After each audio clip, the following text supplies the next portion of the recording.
Welcome back to your Try Before You Buy channel. This is your host Karamullah Kadwani. In all honesty, actually, I've been living under a rock, and I say that because I did not know anything about this brand, about this fragrance house or the perfumes until late last year, when I think I was researching something on the lines of the world's most expensive perfumes, and the one that particularly stood out was from the house of Titziana Terenzi, and the name of the perfume that got my attention is not the perfume that we are discussing today. The name of that perfume is Atlantide or Atlantide, and it comes from Paolo Terenzi's Sea Star collection.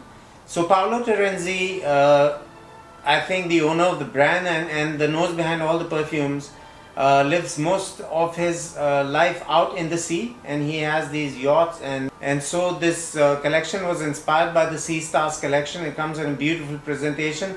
I will not give you much details on it. Most of you would probably know about this perfume. Those who don't, for the benefit of the doubt, for those who don't, I will not give much details as of now, but we will discuss that perfume in a future upcoming video soon, inshallah, with all the details and the beautiful presentation that it comes with. So that kind of got me intrigued, and I started diving deeper into the house of Titziana Terenzi. I started trying out fragrances, and just to name a few for reference sake, if you do like Portrait of a Lady, chances are you'd probably like Porpora. If you like perfumes de Marley's Carl Isle, you would like Arrakis. Arrakis has an added note of tobacco and a few others amongst the composition. But and the last one that I'd like to mention as an honorable mention is Gold Rosewood. I have tried it, and it has got my fancy, but then I do have a lot of rosewood combinations, and I did not pull the trigger on that particular one. The one that we are going to be discussing today, however, is one that most of you would be familiar with. This has come out in 2015, so it's a good 9 years before I got into reviewing this fragrance. And so this one in particular, I took about 2 to 3 times of trying out the perfume before I pulled the trigger on the purchase. I did try it before I bought it, unlike many of the other fragrances that I haven't and regretted at a later stage. So the first few times I tried it, I understood that this perfume was tailor-made to my specifications and had the notes that I fancy and I like and I love. Boozy, leather, oud, animalic, hide-like leather qualities. It's what I'd refer to as the Mike Tyson of fragrances, and I'll go on to explain that deeper as we get into the review. A knockout of a fragrance, you probably guessed it by now, but to all my friends who've been living under the rock like myself, it's none other than URSA. I remember ordering it online, and Bloomingdale's updated me that they had only 1 unit remaining in Reem Mall in Abu Dhabi. I live in Dubai. I'm a resident in Dubai and have been for the past some many years. I was born and brought up in the United Arab Emirates, and so I decided to take the trip, and I was ready for it more than ever because I was so excited to have this fragrance in my possession.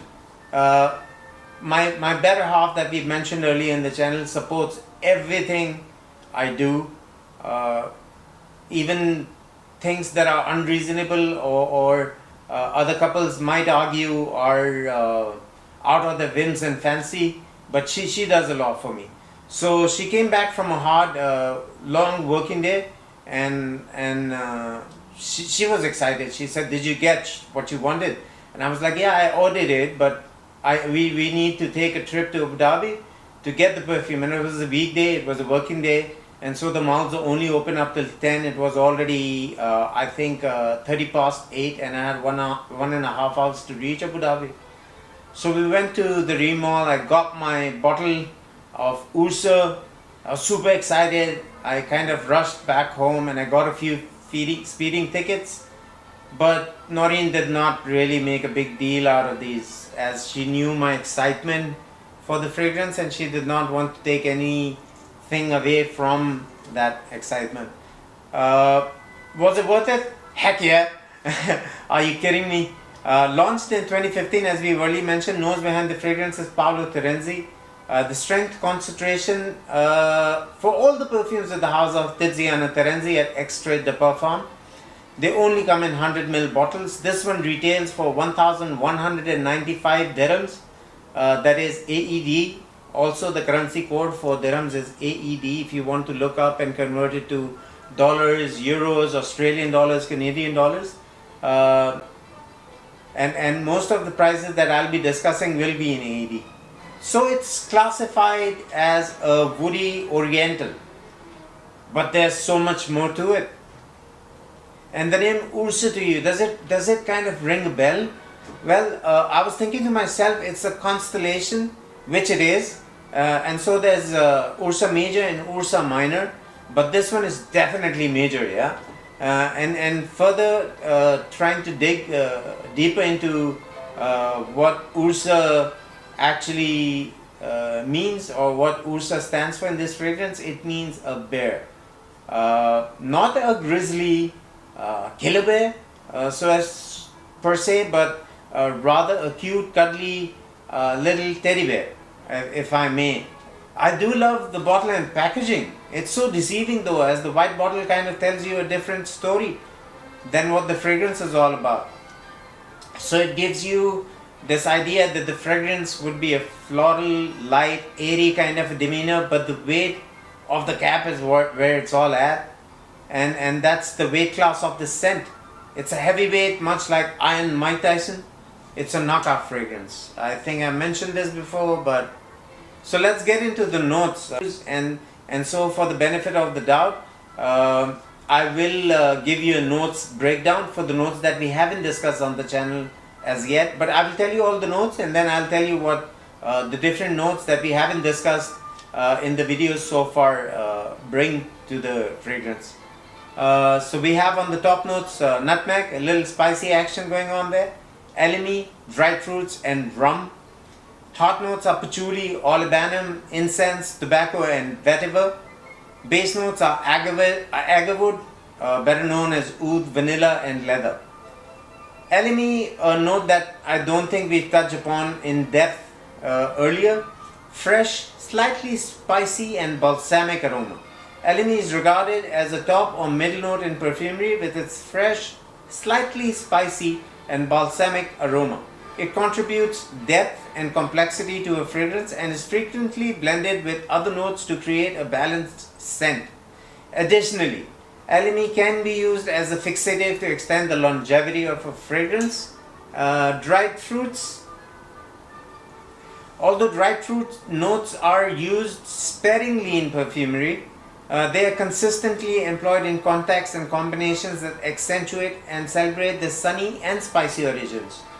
Often these fragrances are unisex, enabling everyone to enjoy these unique olfactory experiences. So both the way I see both elemi and the dried fruits kind of bring in this slight spicy nuances that further adds to the nutmeg, the spiciness that comes from the nutmeg. Rum, dashingly complex and well versed at sparkling intrigue. Rum is a note that packs charisma. Its woody molasses inspired facets vibrate alongside ripe fruity notes of subtle sweet character. We shall discuss nutmeg, as I don't think we have done this before, and I will take just a minute of your time while I pop up my dear diary. Nutmeg is the seed or the ground spice derived from that seed of several tree species of the genus Myristica. Fragrant nutmeg or true nutmeg is a dark-leaved evergreen tree cultivated for two spices derived from its fruit, nutmeg from its seed and mace from the seed covering it. It is also a commercial source of nutmeg essential oil and nutmeg butter. Indonesia is the main producer of nutmeg and mace, and the true nutmeg tree is native to its islands. Vetiver features a dry, earthy leathery, woody and smoky aroma. Imagine the scent of uncut grass on a warm day and you're getting close to the vetiver's essence. Different varieties of vetiver yield distinct scent notes. Bourbon vetiver, earthy, leathery, spicy and hazelnut nuances. Haitian vetiver, woody and smoky vibes. Japanese vetiver, bitter, earthy, smoky and sometimes dusty notes. Its mysterious, darkish quality makes it an excellent base note in perfumes, blending harmoniously with spicy tonka bean, patchouli, amber and other musky anchors. For a more invigorating twist, pair it with pink pepper, cedarwood, sandalwood or bergamot. Vanilla, which we have not discussed on this channel before. Vanilla Absolute is a rich and complex raw material. It has a variety of characteristics from sugary, warm, addictive, spicy and smoky to creamy, animalic, woody, powdery and leathery. Depending on where it comes from, certain facets are accentuated. Madagascar vanilla tends to be more sugary sweet. Vanilla from Uganda has a more pronounced leathery facet, while the Tahitian vanilla possesses a slightly more floral character. So that's it for the notes breakdown, getting into the nitty-gritties of the different nuances that the different ingredients bring to the fragrance. In this perfume, the leather and oud is amped up, but the leather feels like the actual hide of the animal, and it feels like it's drying out after being cured in the sunlight, in the heat. That's what the leather cord or the leather note feels like in this fragrance. It's animalic for sure, and I love animalics. There's a funk. There's definitely a high funk action going on there, if you will.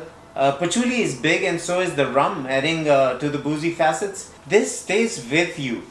I mean, a little goes a long way. Extract the perfume concentrations, the sprays, the atomizers are amazing. It's a day-long fragrance. You'd probably smell it from your outfit the next day, well into 24 hours. It's intense for the first 10 to 12 hours, and then it's kind of an arm's length, I'd say, at most. Let's not forget to mention the dried fruits, but it's not a fruit bomb. It's not that cute kind of fruity fragrance. It's rather dark, adds a layer of complexity and maturity to this composition. A more serious scent, one that means business. Definitely not a mall fragrance, as you may turn a few people down, but I love that about it.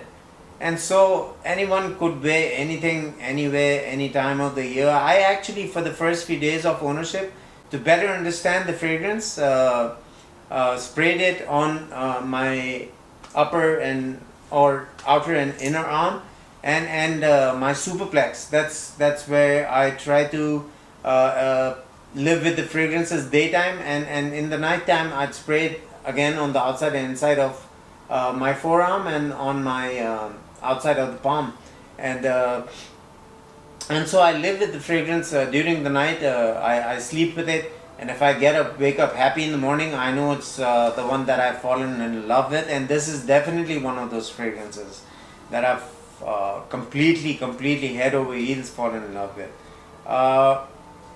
So it ruined me. It wasn't maybe love at first sniff, but it definitely ruined me and was a kind of an addicting experience. Like the more I smelled it, the more I wanted to smell it. You must be into animalics though. Again, not for the faint of heart. It's definitely a must try for all. Unique astrological thing happening on the top of the cap, which I shall later show you in the presentation of this bottle. The tobacco here is not the hero though. It's more of a woody kind of tobacco experience, just adding a layer of complexity and mystique and extending the life of the woody nuances that come with the other notes of the fragrance. Olibanum kind of brings in its resinous qualities towards the dry down, and incense adds a smoky nuance, so it's more of a smoky, animalic, leather-like fragrance. A fragrance that one may associate this one to is a whimsical from the house of Baikalian, a perfume house that I do not support by any means, any stretch of the imagination, because perhaps of the poor customer service and lack of support of customer service, and not to take anything away from the perfumes, but Straight to Heaven, it might remind you of Straight to Heaven, but then Straight to Heaven is a whimsical, nothing compared to the longevity, projection and sillage you get with this one, but also does not have leather, oud and resins. This is no exaggeration. URSA is at least tenfold more intense and longer lasting than that fragrance could be. I'd refer to that fragrance as a featherweight, and this is a heavyweight, numero uno, Mike Tyson kind of the fragrance. Once you try this one though, you're definitely not going back to Straight to Heaven, unless you have a fancy for the house of Baikalian, and not taking anything away from the fans of Baikalian, because those who like it, and everybody has a right to their opinion. It's just my part of the opinion that I do not like the house of Baikalian, and I do not wish to support the house of Baikalian. Is it a winner?